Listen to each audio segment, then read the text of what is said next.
Pada kesempatan ini, saya akan menyampaikan sebuah proyek yaitu tentang penyelesaian masalah di sekolah dasar dan solusinya menggunakan mixed methods. Adapun masalah yang saya ambil pada proyek kali ini adalah tentang minimnya motivasi belajar siswa pada siswa kelas 4 sampai kelas 6 SD yang mengalami proses pembelajaran daring di masa pandemi COVID-19 ketika mereka usia PAUD sampai kelas 1 SD. Namun sebelumnya, izinkan saya berterima kasih dan bersyukur kepada Allah Subhanahu wa Ta'ala. Alhamdulillah, dengan izinnya saya bisa menyelesaikan proyek ini dengan lancar.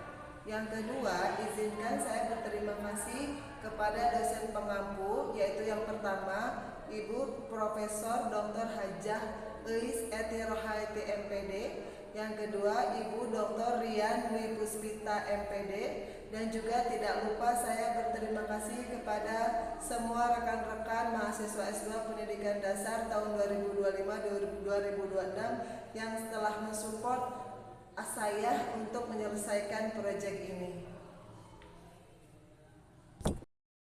Kita masuk poin yang pertama adalah latar belakang. Penutupan sekolah massal dan peralihan besar-besaran ke pembelajaran jarak jauh atau PJJ selama pandemi COVID-19, yaitu mulai Maret 2020 di Indonesia, meninggalkan jejak panjang pada perkembangan akademik dan psikososial anak. Kelompok siswa yang saat pandemi masih berusia PAUD atau kelas 1 SD, yang saat ini berada jenjang SD kelas 4 sampai kelas 6, mengalami gangguan pada fase perkembangan awal yang sangat menentukan, yaitu fase pengembangan kebiasaan belajar, motivasi intrinsik sangat menentukan, keterampilan interaksi dasar dan interaksi sosial di lingkungan sekolah.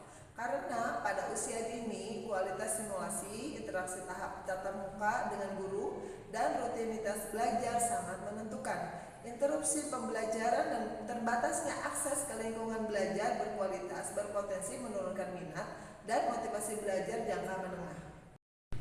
Yang berikutnya adalah konteks masalah. Konteks masalah yang pertama adanya learning loss atau banyaknya siswa yang kehilangan, yaitu kehilangan kemampuan dasar dalam hal membaca dan berhitung akibat durasi belajar tatap muka yang terpotong. Konteks masalah yang kedua adanya kesenjangan akses dan kualitas daring. Sebagian besar anak hampir tidak menerima stimulasi akademik sama sekali, sehingga keterlibatan belajar pasca pandemi sangat rendah. Konteks masalah yang ketiga adalah dampak psikososial. Isolasi, kecemasan, dan gangguan kesejahteraan mental pada masa pandemi mengurangi minat eksplorasi dan partisipasi aktif di kelas. Dari ketiga konteks masalah ini, kondisi ini saling berkaitan dan memperbesar resiko menurunnya motivasi belajar yang dapat terlihat jelas pada anak-anak yang sekarang berada di kelas 4 sampai kelas 6. Ini adalah masalah dan solusi. Secara sistemik, data nasional dan analisis internasional menunjukkan bahwa efek pandemi bukan sekedar menurunkan nilai sementara, melainkan pergeseran kemampuan dan kesejahteraan siswa yang memerlukan intervensi pemulihan pembelajaran dan dukungan motivasional terpadu. Oleh karena itu, memfokuskan penelitian pada motivasi belajar siswa SD kelas 4 sampai kelas 6 yang pernah mengalami PJJ saat usia PAUD atau kelas 1 adalah relevan, yaitu menemukan faktor pemicu, pola penurunan motivasi, dan strategi pemulihan berbasis bukti sangat penting untuk merancang program remedial dan kebijakan sekolah yang efektif. Maka berikutnya adalah solusi melalui mixed methods. Alasan mengapa saya mengambil solusi melalui mixed method yaitu yang pertama, karena masalah motivasi belajar memiliki dimensi ganda. Yang kedua, motivasi mencakup intrinsik, ekstrinsik, emosi, pengalaman, dan lingkungan. Yang ketiga, data kuantitatif mengungkap seberapa besar masalahnya. Yang keempat, data kualitatif menjelaskan mengapa dan bagaimana masalah itu muncul. Yang kelima, mixed methods memungkinkan triangulasi untuk validitas. Yang keenam, sangat relevan untuk isu pemulihan pembelajaran pasca pandemi. Poin berikutnya yaitu tentang pemilihan desain. Desain yang saya ambil adalah desain explanatory sequential atau kuantitatif kualitatif. Yang pertama adalah data kuantitatif, yaitu untuk mengukur tingkat motivasi dan pengaruh pengalaman pembelajaran daring dengan menggunakan skala Likert motivasi belajar, angket pengalaman pembelajaran daring, dan data nilai akademik.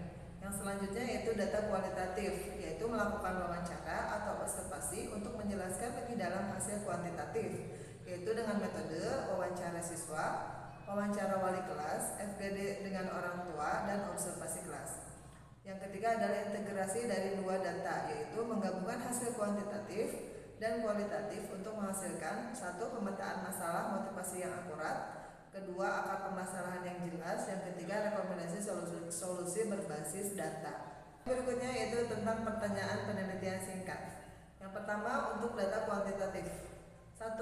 Apakah siswa kelas 4 sampai kelas 6 memiliki tingkat motivasi belajar yang sangat rendah setelah mengalami PJJ pada saat PAUD sampai kelas 1? Yang kedua, apakah pengalaman pembelajaran daring pada usia dini berpengaruh terhadap motivasi belajar siswa saat ini?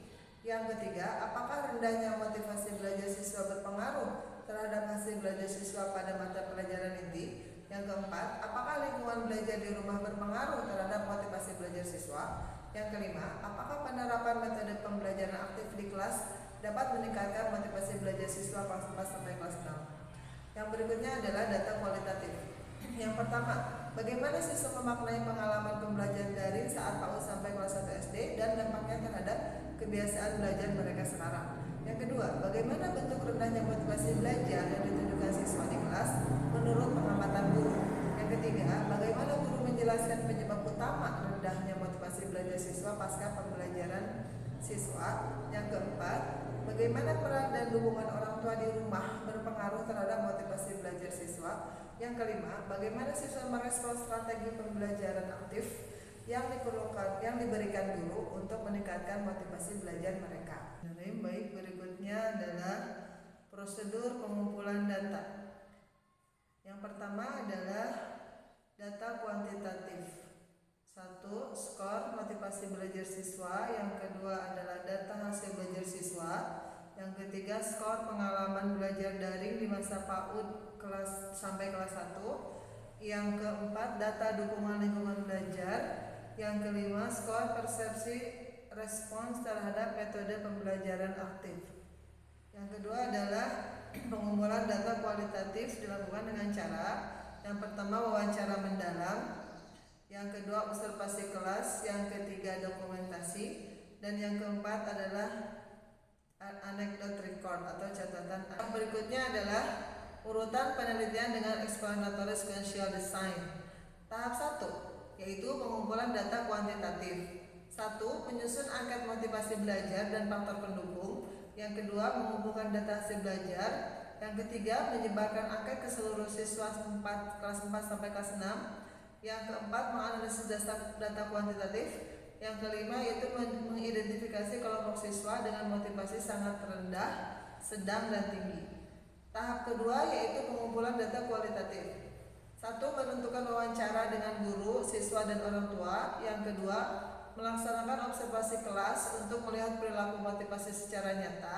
Yang ketiga, melaksanakan observasi kelas. Yang ketiga adalah mengumpulkan dokumentasi dan catatan guru. Yang keempat adalah menganalisis tema-tema utama. Integrasi dari kedua tahap adalah 1. Menghubungkan hasil skor yaitu angka dengan narasi yaitu alasan dan pengalaman. Yang kedua, menyusun interpretasi gabungan. Tahap berikutnya adalah integrasi data untuk solusi. Yang pertama, menggunakan hasil kuantitatif sebagai dasar fokus kualitatif. Contoh, jika skor motivasi rendah, maka kualitatif menelusuri mengapa rendah. Yang kedua, jika lingkungan belajar di rumah berpengaruh, maka kualitatif mengungkap bagaimana bentuk pengaruhnya. Yang kedua adalah menghubungkan temuan, tabelnya nanti terlampir. Yang ketiga, menghasilkan solusi berbasis data, yaitu solusi yang muncul bukan asumsi, tetapi berdasarkan temuan gabungan. Dan yang keempat adalah menghasilkan rekomendasi praktis, yaitu integrasi akhir memberi rekomendasi seperti pembelajaran yang cocok, cara meningkatkan motivasi, upaya guru, dan intervensi kelas di rumah. Berikut adalah tabel dari poin B yang tadi. Kolom pertama adalah hasil kuantitatif atau apa, yang kedua hasil kualitatif atau mengapa dan bagaimana, dan yang kolom yang ketiga adalah mana integrasi. Dari baris pertama, hasil kuantitatif adalah saya memiliki motivasi rendah.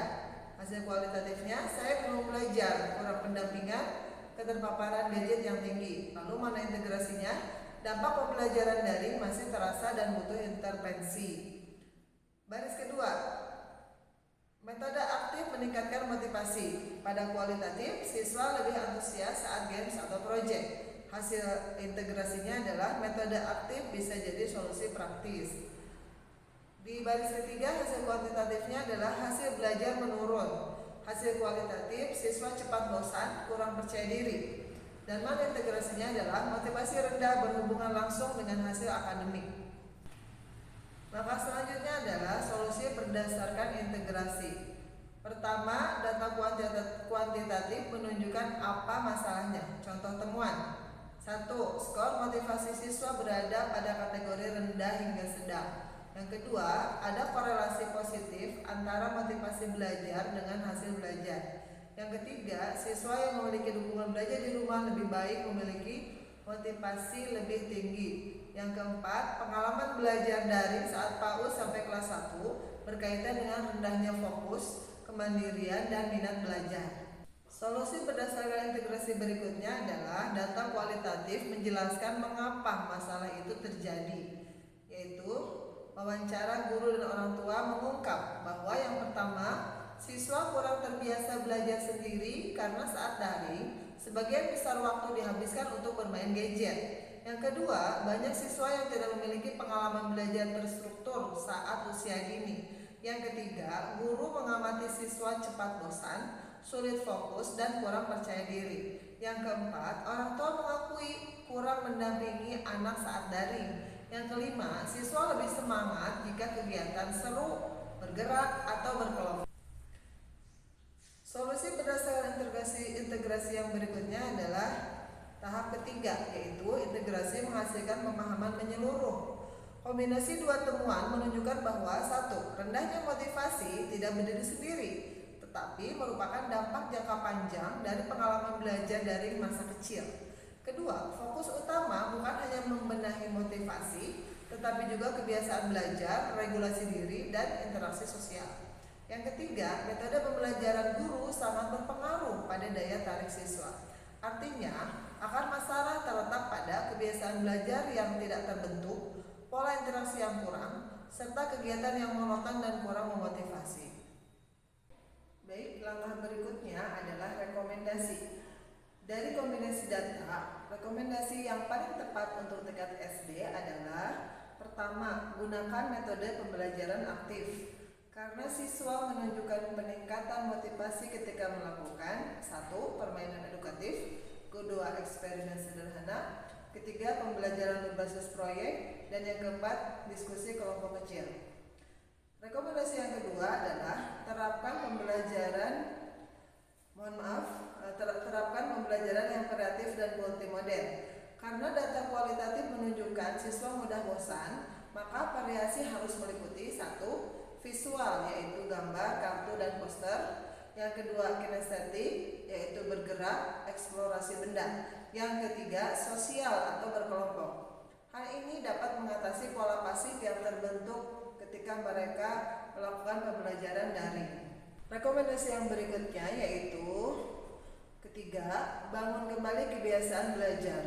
Karena data menunjukkan kurangnya kemandirian belajar, maka 1. Guru perlu membuat routines atau membaca awal pelajaran, mencatat poin penting dan refleksi. Yang kedua, memberi tugas kecil yang bertahap. Yang ketiga, menyediakan lembar target belajar harian atau mingguan. Rekomendasi yang keempat adalah perkuat motivasi intrinsik.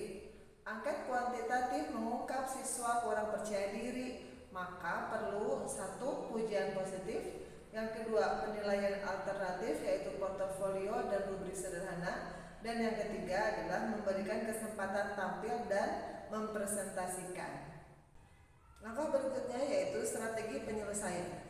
Dari kombinasi data, rekomendasi yang paling tepat untuk tingkat SD adalah pertama, intervensi pembelajaran, yaitu kebiasaan belajar mandiri dengan bentuk kegiatan 1. Jadwal belajar sederhana, 2. Checklist kegiatan belajar harian, 3. Latihan bertanggung jawab kecil. misal merapikan alat tulis, mencatat tugas. Alasannya adalah data kualitatif menunjukkan hilangnya struktur belajar ketika PAUD sampai kelas 1. Dan strategi yang kedua adalah model pembelajaran yang direkomendasikan. Pertama, project based learning sederhana, yaitu membuat poster sains, proyek mini tanaman, proyek numerasi, yaitu membuat tokoh-tokohan. Alasannya adalah pembelajaran aktif meningkatkan motivasi, siswa senang kegiatan membuat sesuatu dan bekerja dalam kelompok. Yang kedua, problem based learning atau PBL untuk topik sederhana, misalnya satu, bagaimana menghemat air. Yang kedua, bagaimana membuat bangun data dari benda sekitar. Alasannya adalah guru mengamati siswa lebih aktif jika diberi tantangan. Strategi penyelesaian berikutnya yaitu dari kombinasi data, rekomendasi yang paling tepat untuk tingkat SD yaitu yang ketiga, media pembelajaran. Pertama, media konkret, misalnya blok angka, benda manipulatif, kartu konsep, dan alat peraga IPA. Yang kedua, media digital ringan, misalnya video pembelajaran pendek, kuis interaktif yaitu word wall dan Kahoot. Strategi yang keempat adalah pendekatan pembelajaran sosial emosional atau SEL. Yang pertama, karena beberapa siswa kurang percaya diri, malu bertanya, dan mudah menyerah. Yang kedua, maka guru perlu membangun hubungan positif, memberi dukungan verbal, mengembangkan empati dan kolaborasi. Yang terakhir, strategi penyelesaian terakhir adalah kolaborasi guru dan orang tua. Data kuantitatif menunjukkan dukungan rumah mempengaruhi motivasi. Maka satu, guru memberi panduan tugas yang sederhana. Yang kedua, komunikasi rutin melalui grup kelas. Yang ketiga, pelatihan kecil tentang mendampingi belajar di rumah. Demikian video tentang proyek penyelesaian masalah di sekolah dasar dan solusinya menggunakan mixed method tentang minimnya motivasi belajar siswa pada siswa kelas 4 sampai 6 SD yang mengalami proses pembelajaran daring di masa pandemi COVID-19 ketika mereka usia PAUD sampai SD kelas 1. Terima kasih atas segala perhatiannya. Wassalamualaikum warahmatullahi wabarakatuh.